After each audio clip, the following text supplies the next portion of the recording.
அடுத்தது அமோக சக்கரவர்த்தி சுவாமி. அந்த சுவாமி மைசூர்ல இருக்காரு. அந்த சுவாமி மைசூர்ல ரொம்ப பிரசித்தா இருக்காரு. அமெரிக்கால இருந்து இந்த பக்கம் சமுதாய பிரவச்சனம் பண்றதுக்கோசரம் இந்த பக்கம் வந்திருக்காரு அந்த சுவாமி ஆலோசனம். அதனால அவர் வந்து அற்புதமான ஒரு தமிழ். ஏன்னா அது கஸ்தூரி தமிழ் கன்னடாவோட சேர்ந்து தமிழா இருந்ததுன்னா அது இன்னும் அனுபவமா இருக்கும். உயர்வர உயர்ந்த பதிகத்துல இருக்கக்கூடிய சௌலபியமா சௌஷியமா அந்த பதிகத்துடைய அந்த வாசகத்துடைய அனுபவமே அந்த சுவாமி சாய்க்கிறத அமோக சக்கரவர்த்தி ராமபிரிய சுவாமி.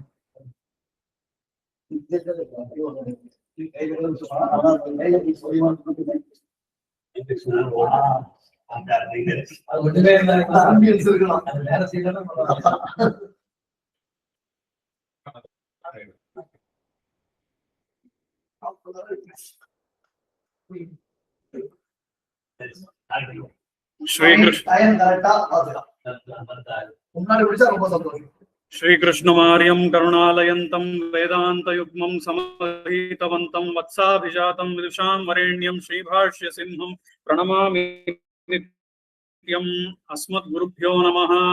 இன்னைக்கு அடியேன் எடுத்துட்டு இருக்கிற விஷயம் உயர்வர உயர்நலம் என்கிற திருவாழ்மொழியுடைய முதல் பாசுரத்துல சௌஷீல்யம் என்கிற குணம். இன்னைக்கு இந்த விஷயத்த அடியன் எதை ஆதாரிதமா வச்சுண்டு பேச போறேன்னு சொன்னா, இது முழுக்க முழுக்க வில்லிவலம் மகரிஷிங்களுடைய வியாக்கியானத்தை ஆதாரிச்சது. வேற எந்த வியாக்கியானமும் அடியன் பார்த்ததில்லை. அதை இப்போவே விண்ணப்பம் பண்ணிட்டு இருக்கேன். இது முழுக்க முழுக்க வில்லிவலம் மகரிஷிங்களுடைய வியாக்கியானம். இப்போ இந்த உயர்வர உயர்நலம் என்கிற இந்த பாசுரத்தை வந்து ஆழ்வார் முதலாக திருவாழ்மொழியில சாதிக்கிறார். உயர்வர உயர் நலம் உடையவன் எவனவன் மயர்வர மதிலம் அருளினன் எவனவன் அயர்வரும் அமரர்கள் அதிபதி எவனவன் துயரரு சுடரடி தொழுது எழு என் மனனே. இந்த பாசுரத்தை ஆழ்வார் முதல்ல சாதிக்கும் போதே ரொம்ப முக்கியமான ஒரு விஷயத்தை சாதிக்கிறார்.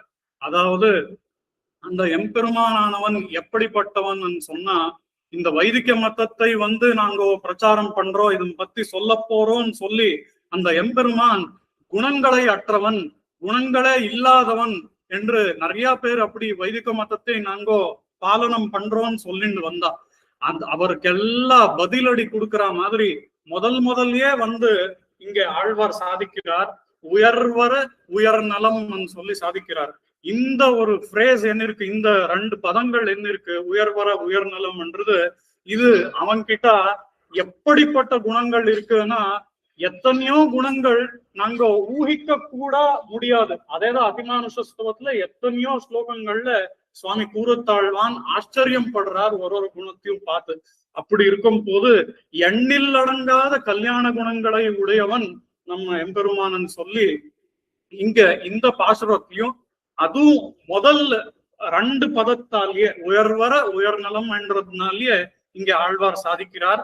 இத வந்து இது நமக்கு எதுக்கு உபயோகமா இருக்கும்னு சொன்னா, நம்ம எல்லாருக்கும் அவனை போய் அடையறதுக்கு வேணுமா இருக்கிற ஒரு வழி என்னன்னு சொன்னா அது சரணாகதி. அந்த சரணாகதிய நாங்க போய் பண்ணணும், அதுவும் அவன்கிட்ட போய் பண்ணணும்னு சொன்னா நாங்க அஞ்சக்கூடாது. அப்படி அஞ்சாம அவன்கிட்ட போனோம், எந்த விதமான ஒரு பயம் இருக்கக்கூடாதுன்னு சொன்னா அப்போ நாங்க அந்த பயத்தை போக்கடக்கக்கூடிய குணங்கள் எதுன்னு சொன்னா அதுல முக்கியமான ஒரு குணம் இந்த சௌஷீல்யம். இந்த சௌஷீல்யத்தை நாங்க உணர்ந்தோம்னு சொன்னா அந்த பயத்தை போக்கடிச்சு அவன் கிட்ட போய் நாங்க சரணடையலாம் என்றத பாஷ்யக்காரரும் கூட சரணாகதி கத்தியத்துல காண்பிச்சிருக்கா. இப்போ இந்த உயர்வர உயர்நலத்துக்கு அழிசிங்கர் வியாக்கியானத்தின்படி நாங்க பார்த்தோம்னு சொன்னா, அழிசிங்கர் வந்து முதல்ல ஷண்ணாம்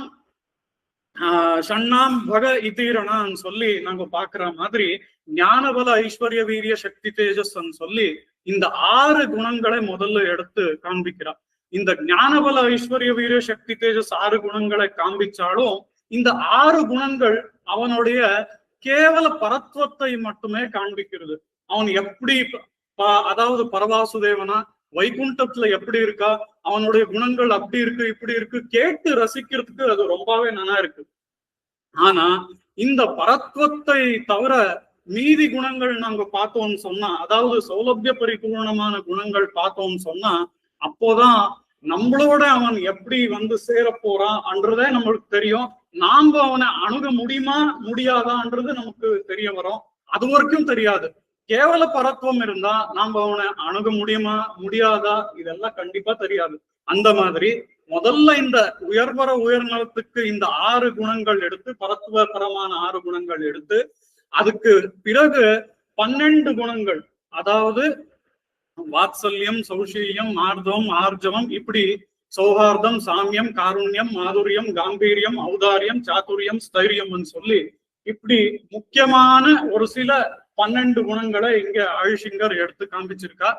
ஏற்கனவே அடியன் சொன்ன மாதிரி அது பரத்வபரமான குணங்கள் வந்து ஒரு பக்தனை காப்பாற்றுவதற்கு உபயோகமா இருக்கும். அந்த பக்தன் அணுகி செல்வதற்கு எது உபயோகமா இருக்கும்னு சொன்னா அது வந்து சௌலபிய குணங்கள் தான். அப்படி இந்த முதல் 6 குணங்கள் பரத்வபரமா இருந்தா அதுக்கு பிறகு வர 12 குணங்களை இங்க சௌலபியபரமா ஆயுஷிங்கர் இங்க வியாக்கியானம் பண்ணி காமிச்சிருக்கா. அதுக்கப்புறம் இது ஆயுஷிங்கரால ரச்சிதமான ஸ்தோத்திரம் ஸ்லோகம்.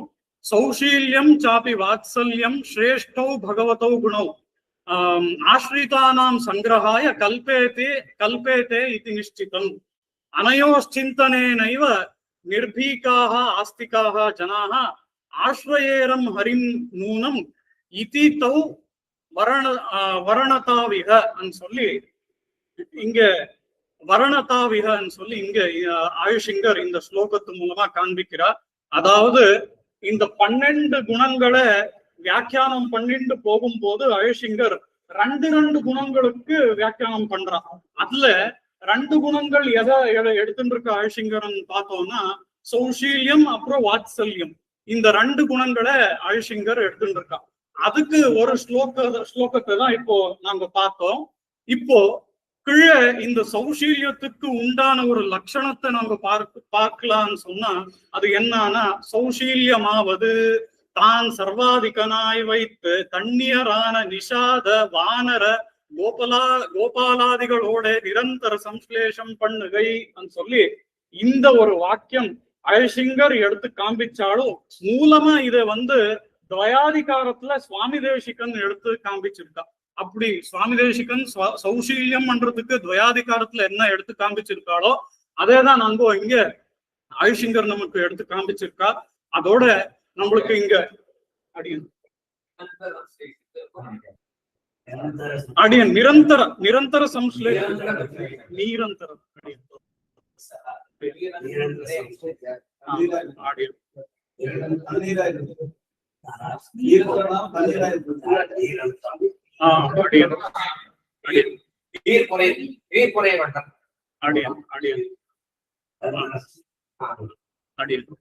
அப்படி இங்க சௌஷீல்யமாவதுன்னு சொல்லி சௌஷீல்யத்துக்கு என்ன ஒரு லட்சணம்ன்றது சுவாமி தேசிகன் காண்பிச்சிருக்கிறத அப்படியே நம்ம ஆயுஷிங்கரும் இங்க காண்பிச்சிருக்கா.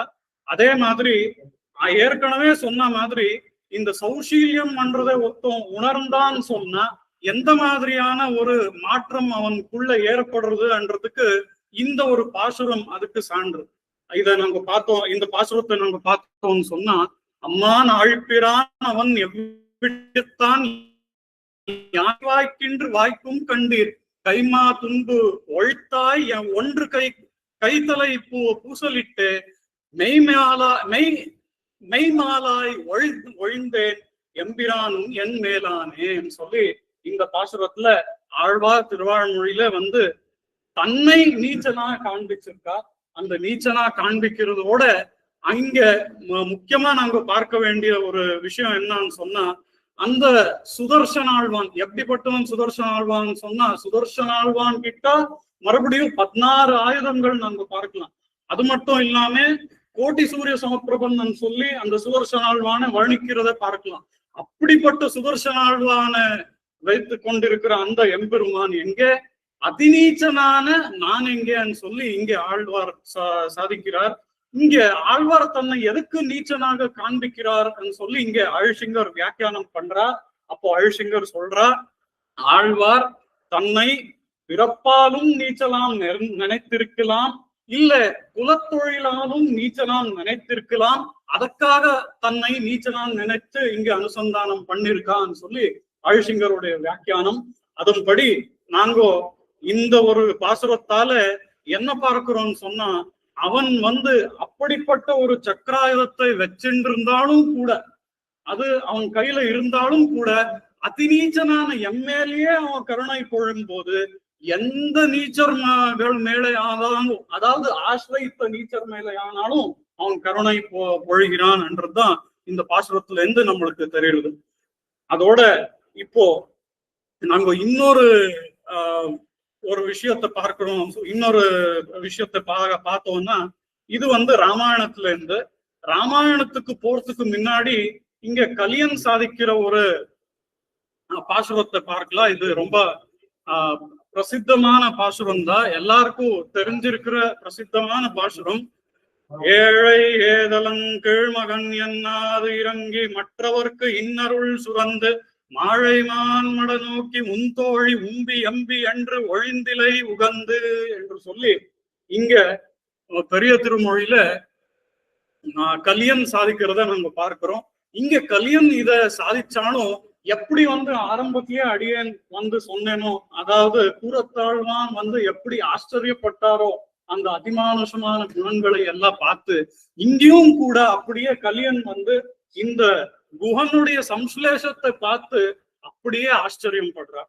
அதே மாதிரி எப்படி இருக்கிற ராமபிரான், அப்படிப்பட்ட ராமபிரான் இந்த குஹன் ஆசிரித்து உடனேயே அந்த குஹனுக்கு ஒரு ஆலிங்கனம் பண்ணிண்டானே, அது ஆலிங்கனம் பண்றான்னு சொல்லி நாங்க யாருமே எதிர்பார்க்கலையே.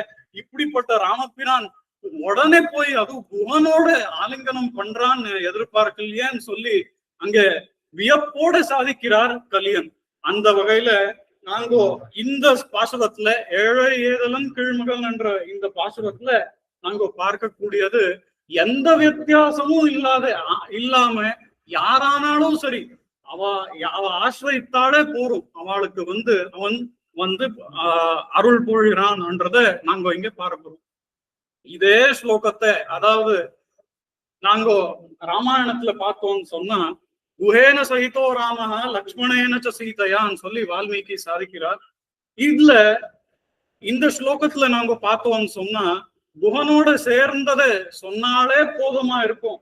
குஹனோட சேர்ந்ததை சொன்னாலே போதுமா இருக்கும் போது அங்க சீதா லக்ஷ்மணர் எக்ஸ்ட்ராவா ஏன் தேவை சொல்லி ஒரு கேள்வி வருது. அதோட அங்க சீதா லக்ஷ்மணர் எக்ஸ்ட்ராவா ஏன் தேவைன்னு கேள்வி வரும்போது அதுக்கு பதிலாக அந்த குஹன் என்ற ஒரு பக்தன் என்ன இருக்கா, அவனுடைய பாத்திரம் எவ்வளவு முக்கியமானது. அடியன் இது பவர் பாயிண்ட்ல கரெக்டா தான் இருக்குது. என்ன இதுன்னு தெரியல, இது என்ன இதுன்னு தெரியல. அடியன் பவர் பாயிண்ட்ல கரெக்டா தான் இருக்கு.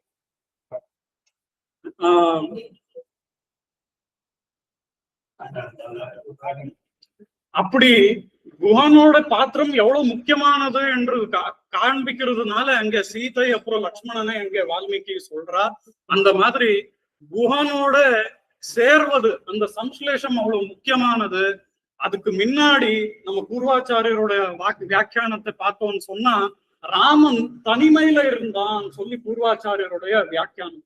அவன் தனிமையில தான் இருந்தான் அது வரைக்கும். அதுக்கப்புறம் தான் சீதை அப்புறம் லக்ஷ்மணன் துணையில இருந்ததே தெரிஞ்சுது என்று சொல்லி இங்க பூர்வாச்சாரியர்களுடைய வியாக்கியானம். அந்த மாதிரி அங்க பக்தனுடைய பாத்திரம் எவ்வளவு முக்கியமானது என்று கூட நாங்க பார்க்கிறோம்.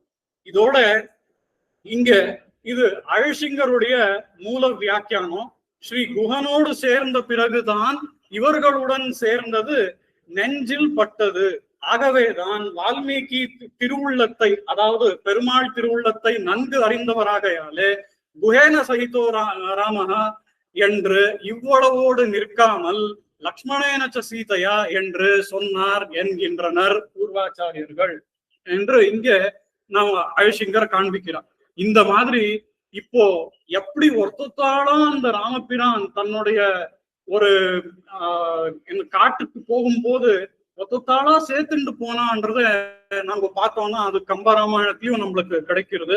குஹனோடும் ஐவரானும் முன்பு பின்பு இன்று சுழ்வான் மகனோடும் அருவரானோம் எம்முழை அன்பின் வந்த அகமனர் காதல் ஐய நின்னோடும் எழுவரானோம் என்று சொல்லி இங்க நாங்க குகனா இருக்கட்டும், சுக்ரீவனா இருக்கட்டும், விபீஷணனா இருக்கட்டும், இவர் எல்லாரையும் சேர்த்துன்றதை நாங்க பார்த்தோம். இங்க அடியன் ஜட்டாயும் இழுதுறதுக்கு ஒரு ஸ்பெசிபிக் ரீசன் உண்டு. இங்க விபீஷணனை தான் காண்பிச்சிருக்கிறது. ஆனா ஜட்டாயுவையும் அங்க ஸ்ரீராமன் வந்து அப்பா, அதாவது தகப்பனாரா பார்த்ததுனால இங்க யாரெல்லாம் அவன் குடும்பத்துக்கு சேர்ந்தவர் அன்றோ அவளையும் கூட குடும்பத்தினரா இங்க கன்சிடர் பண்ணினதுனால இங்க ஜடாயுவ அடியன் இங்க ஸ்பெசிபிக்கா எழுதியிருக்கேன். ஆனா இந்த பாசுரத்துல சொல்றது வந்து விபீஷணனை தான். அந்த மாதிரி இங்க நாங்க திருப்பாவையிலும் கூட பார்க்கிறோம். திருப்பாவையில சூடி கொடுத்த நாச்சியார் சாதிக்கிறது என்னன்னு சொன்னா, முன்தன்னை பிறவி பெருந்தனை புண்ணியம் யாமுடியோம் என்று சொல்லி சாதிக்கிறார். அப்படி இருக்கும்போது அவ எல்லாம் என்ன நினைக்கிறான்னா, உன்னோட பிறந்திருக்கிறதே அவ்வளவு ஒரு பெரும் பாக்கியம் எனக்குன்னு சொல்லி அவ எல்லாம் நினைக்கிறான். ஆனா இங்க பிறக்காதவா இத்தனை பேர் இருக்கா, பிறக்காதவா இத்தனை பேரையும் அவனோட பிறந்தவாளாவே இவன் கன்சிடர் பண்றது அது ஒரு முக்கியமான குணம். அதுதான் இந்த சௌஷீல்யம். அப்படி அந்த ராமாவதாரத்தை முடிச்சுண்டு அவனே கிருஷ்ணனா அவதாரம் எடுத்த போது நாங்க பார்க்கிறதானா, வன்பெய்முலை உண்டது ஓர் வாய் உடையன் வன்தூங் எண் நின்றது ஓர் வன் பரத்தை தன் பேர் இட்டு கொண்டு தரணி தன்னில் தாமோதரன் தாங்கு தடவரை தான் முன்பே வழிகாட்ட மூசுக்கணங்கள் முதுகில் பெய்து தம் உடை குட்டன்களை கொம்பு ஏற்று இருந்து குதி பயிற்றும் கோவர்தனம் எனும் போற்ற குடையே என்று சொல்லி இங்க பெரியாழ்வார் திருவாழ்மொழியிலிருந்து இந்த ஒரு பாசுரத்தை பார்க்கிறோம். இந்த பாசுரத்துல நாங்க பார்க்கும்படி அங்க வந்து எந்தெந்த மாதிரி ஜீவிகள் இருந்ததுன்னு சொன்னா, கோவர்தனத்துல எல்லா மாதிரியான ஜீவிகளும் இருந்தது. அதாவது எல்லா மாதிரியான பிராணிகளும் இருந்தது. எல்லா மாதிரியான அந்த கோபகோபிகள் எத்தனை பேர் இருந்தா, எத்தனை வகை கோபகோபிகள், இவா எல்லாரோடையும் இத்தனை நாளும் தன்னை சிறுபேர் அழைத்தனும் சீரியருளாத என்று சொல்ற மாதிரி அவ எல்லாம் எப்படி பழகின்னு இருந்தாங்கன்னா, இத்தனை நாளும் ஓ கிச்சு ஓ பாச்சு அப்படிதான் கூப்பிட்டு அந்த கிருஷ்ணனோட பழகின்னு இருந்தா.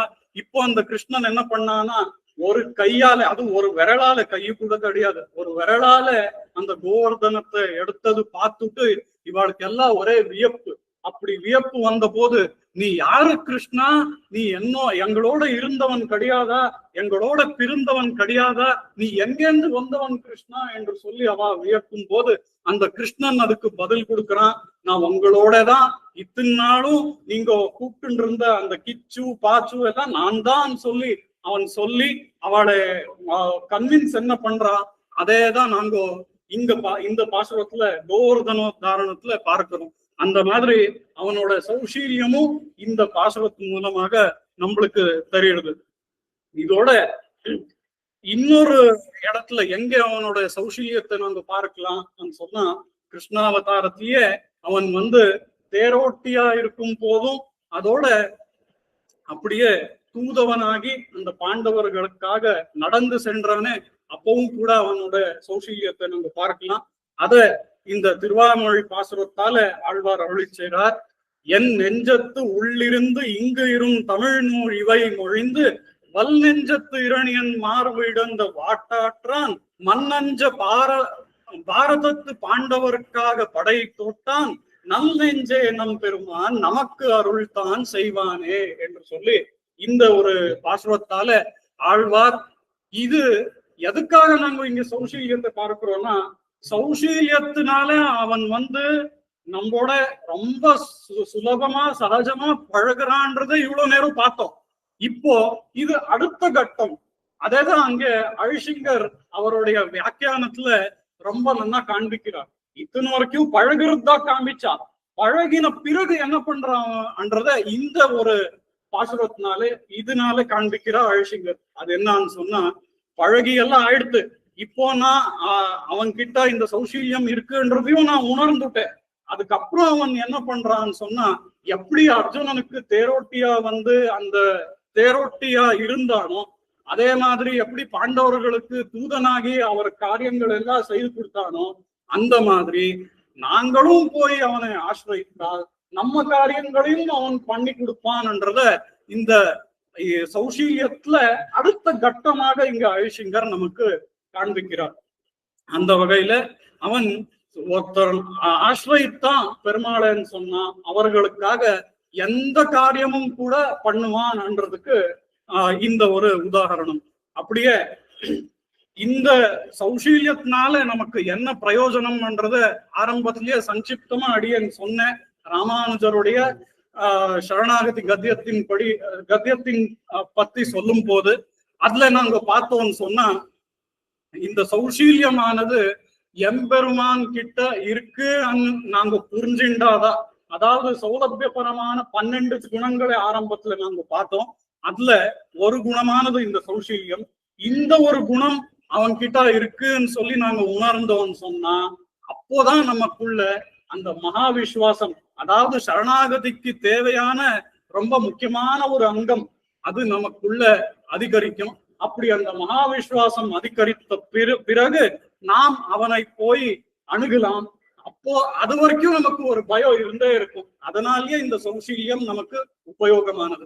அந்த மகா விஸ்வாசம் நமக்குள்ள அதிகரித்த பிறகு அவனை போய் அணுகி அவனில் சரணாகதி பண்ணி நம்முடைய வாழ்வை நாங்கோ தன்யமாக்கி கொள்ளணும் என்று சொல்லி இந்த ஒரு வியாக்கியானத்தின் மூலமாக அழிசிங்கர் நமக்கு காண்பிக்கிறார். இங்க அழிசிங்கருடைய மூல வியாக்கியானம் அடியன் ஒரு 2 பக்கம் அடியன் எடுத்திருக்கேன்.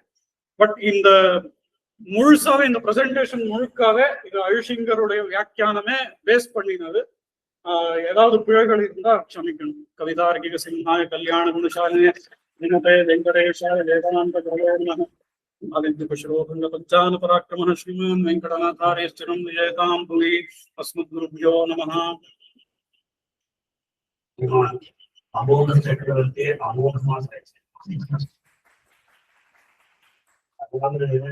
ಸಂಪ್ರದಾಯದ ಮಣಿಪುರ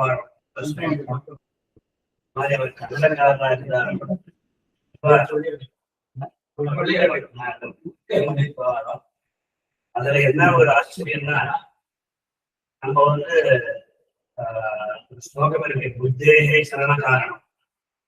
அதாவது அநேக பலவிதமான வியாக்கியானங்கள் நாம் பார்த்து குழம்பு என்று என்ன சொல்றது அப்படின்னு தெரிஞ்சுக்காம அதுலயே என்ன சொல்றாங்க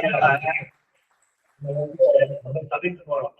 இந்த சுவாமி என்ன பண்ண, எந்த ஐஷிங்களுடைய இந்த திருநட்சத்திர மகோத்சவம் ஆங்காங்கு இவ்வளவு வைபவமாக நடந்து கொண்டிருக்கிறதோ அந்த ஐஷிங்களுடைய வியாக்கியானத்தை மட்டும் பார்த்து ரொம்ப ஆச்சரியம்.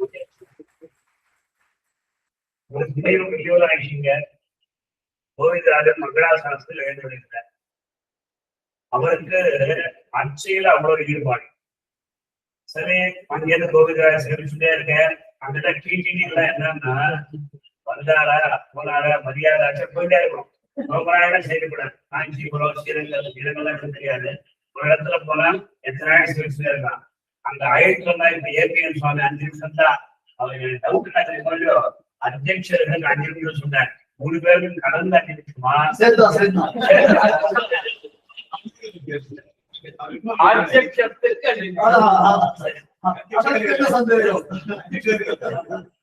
அப்பொழுது ஐஷிங்க முருகராக சேர்த்துட்டே இருந்தார். அப்படி சேர்க்க அவர் வந்து 5 நிமிஷம் எடுத்து எல்லாம் அழைப்பாங்க. அதுக்கப்புறம் அங்க இருந்தவா அடியார் ஏழலாமா இது 1 நிமிஷம் அப்படின்னு. இந்த மதுரையில வந்து எதுக்கு எம்பெருமான் திருவடியிலேயே இங்க வந்து அவர் தபஸ் பண்ணிருக்கா. எந்த கோவிலும் இல்லாத ஒரு இது இந்த கோவில என்ன ஐதிஷ்யம் கேட்டார். எதுவும் தெரியல யாருக்குமே.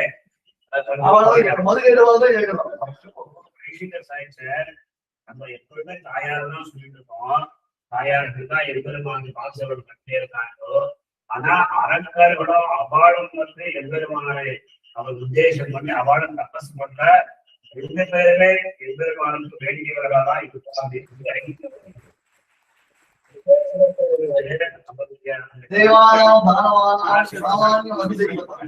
அந்த மாதிரி ஒரு 5 அடியார் போல எம்பெருமான சிதறிச்ச ஐசிங்கர் அந்த நாள் சாய்ச்சால யாருமே சொல்லல இருக்கு. ஐசிங்கர் மாத்திரம் எதிர்த்து ரெண்டு பேரும் இங்கே இருக்கா அப்படின்னு ஐசிங்கர் சாய்ச்சார். அப்பேற்பட்ட ஐசிங்கருடைய முந்தன விஷயத்தை பார்த்தோம். சௌஷீல்யம் வாத்சல்யம் ஸ்நேகம் ஆசிரிதானாம் சங்கராய கல்பேதே நிச்சிதம் அனையோர் சிந்தனையிலும் வித்தீகாக ஆசிரிதாக ஜனான ஆசிரியரே ஆசிரியர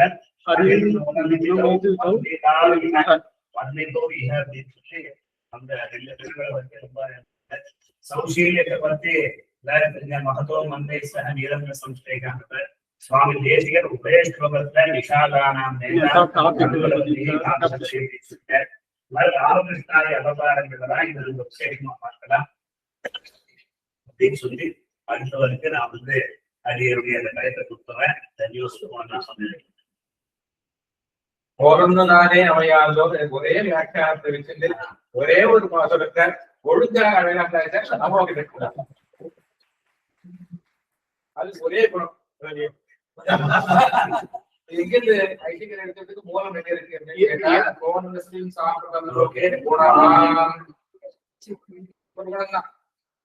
அப்புறம் அதை நிறுத்தி சொல்லும் போது 16 குணங்கள், அதுக்கப்புறம் 16 குணங்கள் இது கேள்வி வரைக்கும் பதில் சொல்லும் போது 4 மணி சொல்லுகிறார். 66 குணங்கள் சொல்றார். 1 × 4 × 16 அதுல அதே மாதிரி நீங்க வரும்போது அந்த குணவான்னு சொல்லும்போது அங்க என்ன வியாக்கியானம் குணவா குணம் கேட்டா சௌஷீல்யம் அதுதான் இங்க வியாக்கியானம். அப்போ இந்த திருவாய்மொழி பிரபந்தமானது எம்பெருமானுடைய குணங்களை ஒரு மாலையாக கோர்த்து வர்ணித்த ஒரு பிரபந்தம். அப்ப இவைகள் எல்லாம் மொத்த திருவாய்மொழிக்கும் முதல் திருவாய்மொழி சங்கிரகம், முதல் திருவாய்மொழிக்கு முதல் பாகரம் சங்கிரகம், முதல் பாகரத்துக்கு முதல் அணி சங்கிரகம்.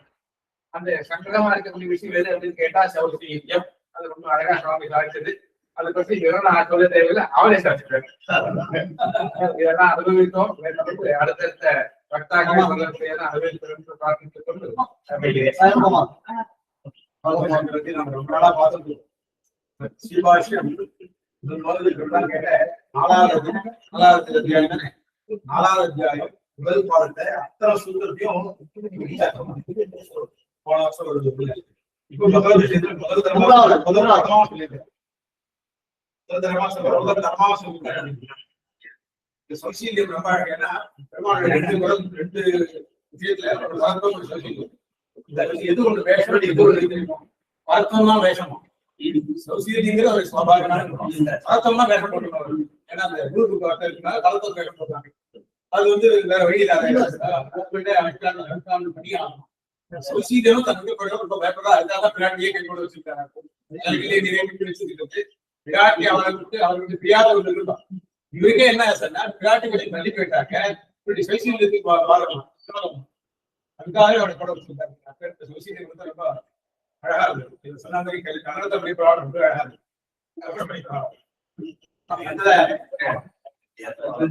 ஒரே ஒரு பழக்கம் சௌஷீல்யம் சுவாபாவிகம் அப்படின்னு தெரியும். சுவாபாவிகா வந்து படையாவுக்கு தெரியும். இந்த பாசத்தை பார்க்க உயர்ந்தான உயர்ந்தான் படையவன், ஆயிரவார மதியத்தான் மறுபடியும் ஆயிரம் மகளிர்கள் அதிபதி எல்லாம் சொல்றது எல்லாமே பலன் வச்சு தானே சொல்றது. சௌரத்து எங்க தெரிஞ்சது?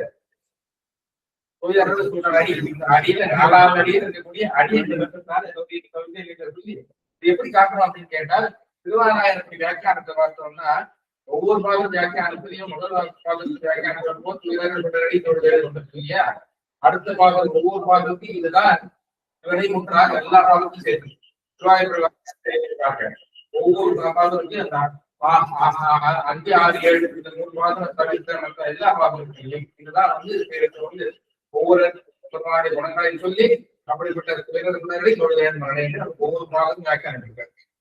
இதையும் சேர்த்து பார்க்கணும்னா வேஷம் உள்ள இருக்கக்கூடிய அக்கரகம் என்று பார்த்தோம்னாலும் அதுவும் இந்த பாதம் சேர்ந்து ஆரம்பிச்சு இந்த முழு படிக்கிறதுக்கும் முதல் ரூபாய் படிக்கும் மாறாடுகிறது.